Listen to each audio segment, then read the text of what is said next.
These are the best and worst of times in sports.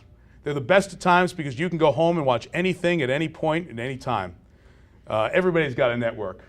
We've got 1,700 networks, ESPN 1 and 2 and ESPN 3 online and .com and the magazine and ESPN Classic and ESPN Regional. It syndicates games all over the country. Fox has their networks, and Fox Sports 1 is going to start. And then all the regional networks in Detroit and all the other cities you go around. NBC has its own cable network. They have the Golf Channel. Tennis has its own network. Bowling has its own, well, maybe not, but you get the point. There's access to everything at all times. And when something happens and there's not video of it, what do you mean? That's not the case. Well, I just want to go back just a little bit. I'm 46. In 1970, I was a little kid, and Monday Night Football started. And why was Monday Night Football a big deal? Well, let's think about it for a second. There were 3 networks. I see a couple of people who look at least as old as I am. For those of you, the majority of you who are prettier, handsomer, and more young than we are, we actually had to get up and turn the TV on. We didn't just press a power button on the remote control. And the people you see shaking your head, now you know those are the people who are in their almost 50s. Shh, don't share that though. You had to get up and turn the channel. They got a knob on the TV, rabbit ears as antennas. You had to put tinfoil on these antennas so you could see your show at your time. Excuse me. When CBS was asked, do you want Monday Night Football? Do you want to put an NFL game on national TV at night? They laughed.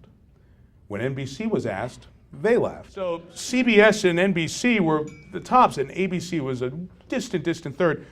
So Art Modell, I don't know if you've heard of Art Modell. He was the owner of the Cleveland Browns for a long time. Just recently passed away, sold the Cleveland Browns, famously moved them in the middle of the night out of Cleveland to Baltimore. Very disappointed in what happened with the folks in Cleveland.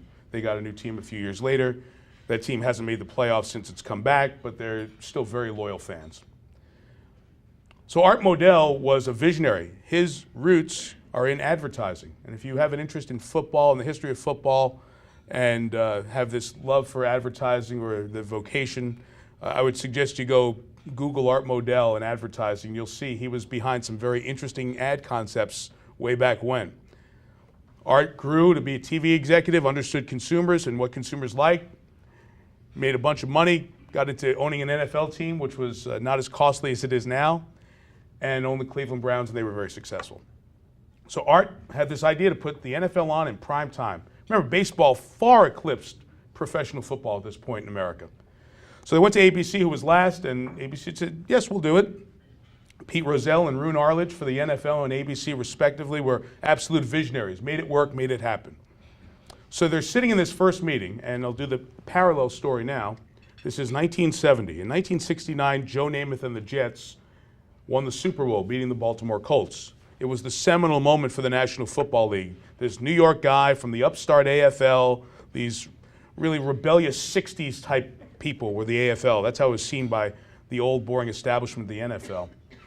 Namath won the Super Bowl. The 2 leagues are about to merge. The AFL and the NFL make this one big league. So Art Modell says, we're going to do this Monday Night Football. ABC's on board. They want to go at 9, not 8, because they don't want to give up all of prime time in case this thing's a complete flop. Art Modell says, who wants to host the game? While the owners are on the table. Who wants to host these Monday night games? Not one hand went up. So Modell had to show full belief in his idea, and he said, okay, none of you want it? I'll take the first game. And he reached across the table, and he looked at the commissioner, Pete Rozelle, and he said, but I want Namath in my first game. And he got Joe Namath in the first game. The first Monday night game was September 18 of 1970, the Jets and the Cleveland Browns. And the story goes, Art Modell staying on the roof of Old Municipal Stadium in Cleveland, hoping the parking lots start filling up, hoping to see people coming. And then about 8:30, he looks out and he sees a stream of lights heading towards the parking lots. He was happy because he owned them, and at that time, tickets, concession, and the parking were the top revenue streams, not the money they were getting from TV or anything of the sort. People didn't go to game in jerseys and hats. They went to game in suits and ties and hats, and they were dressed like they were going out for the evening. Fast forward, Modell calls the ABC production truck and says, is there any chance we can push the game back a few minutes? I want people to get into the stadium. The parking lots are jammed. We're having to park people way out, far as we've ever had before. They sold out the stadium. Cleveland beat Namath and the Jets. It was a rating success. And 40 some odd years later, here we continue with Monday Night Football in a different place, in a different world, a different time. And it's something that has redefined my life because it's been so special. And somebody said to me when I got the job, congratulations on the job, you know, this will be in the first paragraph of your obituary.